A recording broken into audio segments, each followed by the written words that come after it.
0 1 2 3 and start.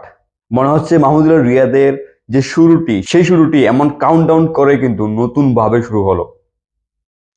সর্বশেষ 4 ইনিংসের আগের 4 ইনিংসটি মাহমুদুল্লাহ রিয়াদের স্কোরটি ঠিক এমনই ছিল 0 1 2 3 এবং তারপরে 4 ইনিংস, সর্বশেষ ওয়েস্ট ইন্ডিজ বিপক্ষে 3 ইনিংস সহ এর আগে আফগানিস্তান বিপক্ষে সিরিজের 1 ইনিংস, টোটাল 4 ইনিংসে মাহমুদুল্লাহ রিয়াদের স্কোরগুলো হচ্ছে 98, 50, 62 এবং 84। মাহমুদুল্লাহ রিয়াদ আমাদের ক্রিকেটে এমন একজন প্লেয়ার যার পারফরমেন্স গুলো কখনো এত হাইলাইট হয় নাই, এই জন্যই উনাকে সাইলেন্ট কিলার হিসেবে আমরা জেনে থাকি। আর এভাবে সাইলেন্টলি থেকে যায় তার ইনিংস গুলো, কারণ বিপদের সময় কখনো স্লো ব্যাটিং করে, কখনো দ্রুত গতির ব্যাটিং করে, প্রয়োজনে ভিন্ন ভিন্ন রূপ ধারণ করে মাহমুদুল্লাহ রিয়াদ তার ইনিংস গুলো সাজিয়ে থাকেন, বাংলাদেশকে বিপদ থেকে রক্ষা করেন, লজ্জা থেকে রক্ষা করেন। কিন্তু শেষ পর্যন্ত একটা টিম কম্বাইন্ড পারফরমেন্সের অভাবে সেই পারফরমেন্স গুলো, তার ইনিংস গুলো কাজে আসে না বা শেষ পর্যন্ত ফলাফল বাংলাদেশের পক্ষে আসে না বলে মাহমুদুল্লাহ রিয়াদের মতো একজন প্লেয়ার, যে কিনা বর্তমান ক্রিকেটের সাথে যায় না, আধুনিক ক্রিকেটের সাথে যায় না, ফুরিয়ে গেছেন, বুড়ো হয়ে গেছেন, এমন অনেক কিছু ট্যাগ তার সাথে লাগানো হয়েছিল। একই সাথে আমাদের সাবেক ক্রিকেট বোর্ডের কর্তারা তো ছিলেনই।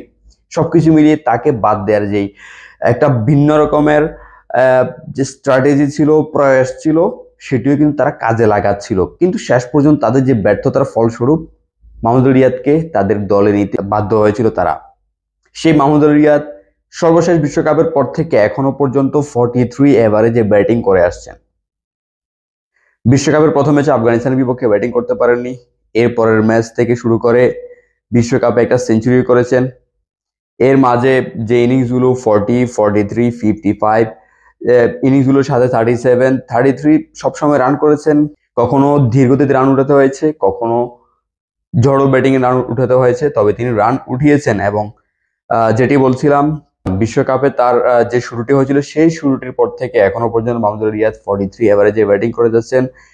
38 বছর বয়সেও একজন 19 বছর বয়সী টকবগে তরুণের মতো তিনি ব্যাটিং করে যাচ্ছেন।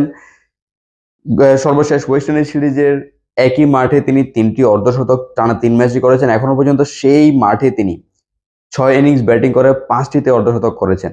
শুধু তাই নয়, সেই মাটিতে সেন্ট কিটসের মাঠে সর্বোচ্চ রান সংগ্রাহক এই মাহমুদুল্লাহ রিয়াদ, যেই মাঠে ক্রিস গেলের মতো প্লেয়াররা খেলেছেন, শিবনারায়ণ চন্দ্রবোলের মতো প্লেয়াররা খেলেছেন, তারাও কিন্তু টপ রান স্কোরার মধ্যে রয়েছেন। তবে সর্বোচ্চ ছক্কা মারার যে রেকর্ডটি ওয়ানডে ক্রিকেটে, সে এই মাহমুদুল্লাহ রিয়াদ। একই সাথে সেই সেন্ট কিটসের মাঠে সর্বোচ্চ রান এবং সর্বোচ্চ ছক্কা হাঁকানো মাহমুদুল্লাহ রিয়াদ। বাংলাদেশ ক্রিকেট দলের হয়ে 3 ফরম্যাটে সবচেয়ে বেশি ছক্কার মালিকও কিন্তু তিনি।